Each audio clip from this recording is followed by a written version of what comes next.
G's make lousy parachutes. Alright, welcome to the Lone Wolf Garage Moto Vlog. As always, I am your host, Lone Wolfer, and I am on my girl Bonnie, Bella, Dinah. And we are out on this beautiful fall New England morning. It's about 60-ish degrees, probably closer to 65 actually, in the sun especially.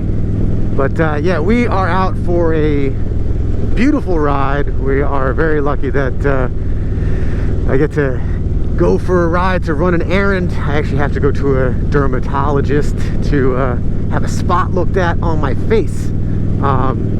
Yeah, skin cancer does actually run in my family, so I'm trying to tackle these things when they pop up.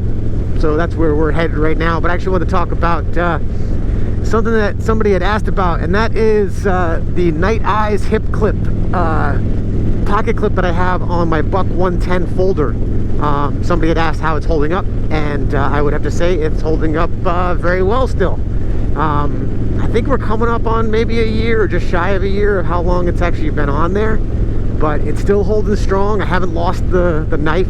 I was not wearing it a whole lot during the summer, only because the knife is very heavy, and at this point in my life, the minute it hits 88 degrees or 80% humidity, I gotta wear shorts. And you know, typically I don't wear, like, you know, cargo shorts or any of those types of shorts. I typically wear workout shorts when I wear shorts. I like the freedom. I like to be able to move or dance or boogie. They don't really hold a knife very well at all, so it doesn't matter if it's like, you know, the Bantam buck folders that are plastic that I typically have, which I've had many of. I love the, you know, the bright orange ones, like the forest camo or woodland camo or whatever it's called. A, I think they're cool looking, and B, when I drop them, they stick out and I can find them pretty quickly.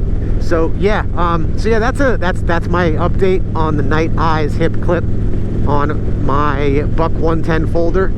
And yeah, I hope you guys might be able to utilize that information. And if you like this one, give it a big old thumbs up. If you don't, keep on trucking. And I hope you guys are having a wonderful fall. Rock on.